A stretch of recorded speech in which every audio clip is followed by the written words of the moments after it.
با سلام خدمت بینندگان گرامی.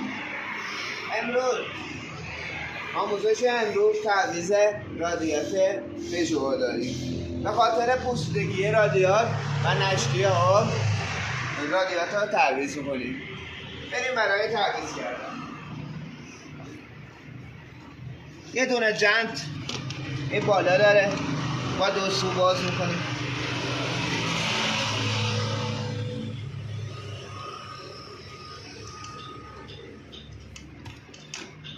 جنت بالا رو کاملا باز کنیم. رو خود رادیات دو تا بس فنری داره. به سمت بالا میکشیمش، دو سو داخلش میکنیم، دو سمت بالا میکشیم، خارج میشه. این سمت هم به همین ترتیب. رادیات آزاد شد.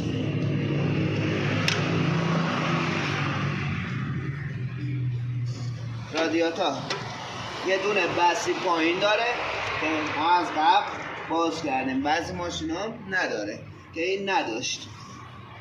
ما رادیاتو بیرون میکشیم به سمت بالا.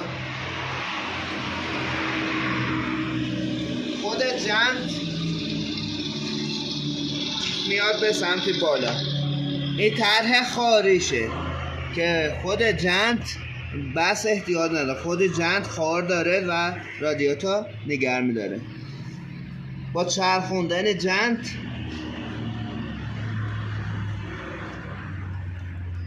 جنت آزاد میشه، بیرونش میکشه.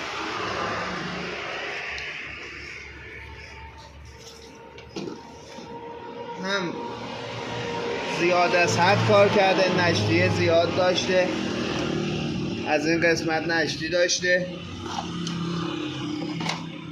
این قسمت هم نشتی داشته، این قسمت هم نشتی داشته. به خاطر کار کرده زیاد پوسیدگی زیادی داره. کلا ما براش تعویضش کنیم. رادیات های جدید که اومده دیگه به این شکل نیستن، خاردار نیستن، همینجور معمولیه، بسی معمولی قرار میگیره روشون و بسته میشه.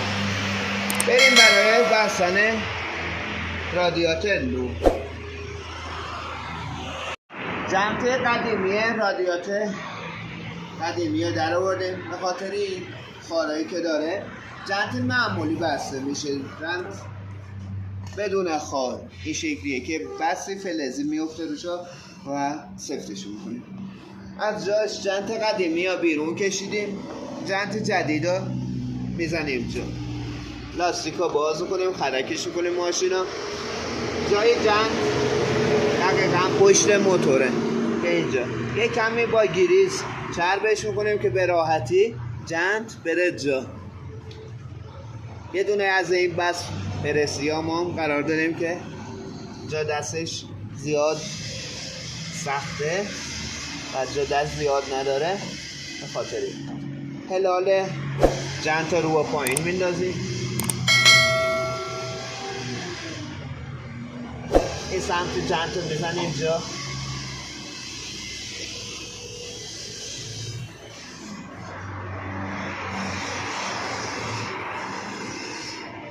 با یه آچار قفلی بسا جمعش میکنیم و به راحتی میزنیمش جا.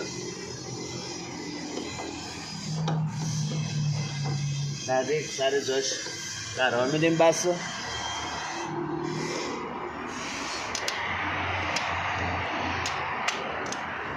آچارا آزاد. این از این سمتش. بریم برای خود رادیات که نصبش کنیم. بسش رو قرار میدیم روی جنت پایین که اون سمتش رو از پایین بستیم. بس رو قرار میدیم، با گریز چربش میکنیم. بعد جنت بلنده میشه بکشیش تا بیاد به سمت بالا که به راحتی وارد رادیات. این سمت رو میزنیم جا.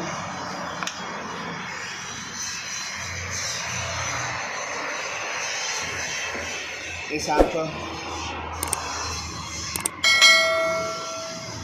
سمت رو زدیم جا. یک کمی با آچاره از یا دو سو بسا محکم میکنیم.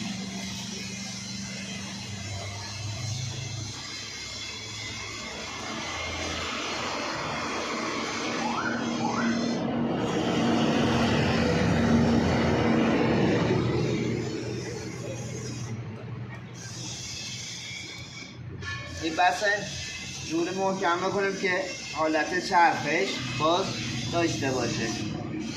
اون رادیات هنگامی که میره پایین جنب تاب بر نداره، پس زیاد محکم نمیکنیم.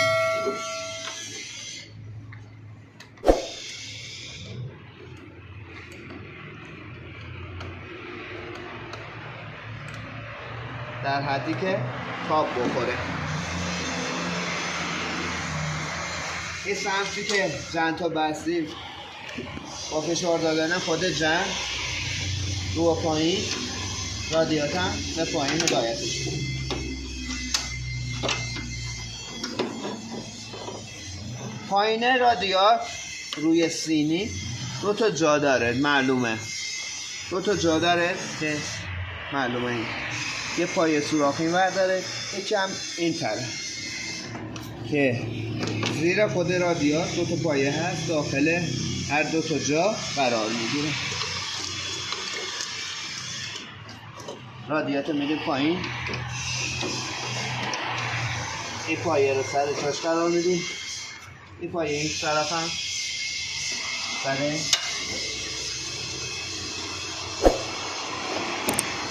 دو تا نگه دارنده فنری داریم که با یه ضربه زدن به راحتی جا میره. دو تا پایه پایینم که سر جاش. جنت بالا رو داریم،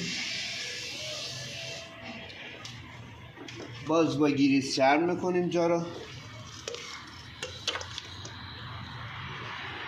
به خاطر که جنت هم به راحتی جا بره و پارگی ایجاد نشه.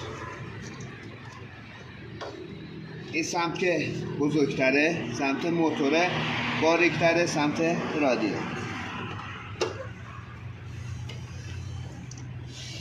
میزنیم جا، بسش رو محکم میکنیم.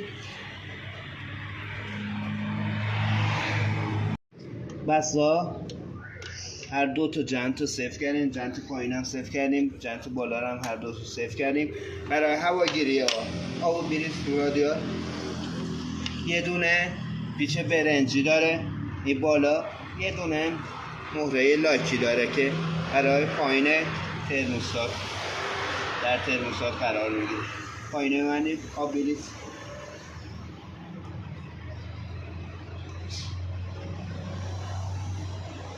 حتما از هر دو تا شیار آب بیاد بیرون.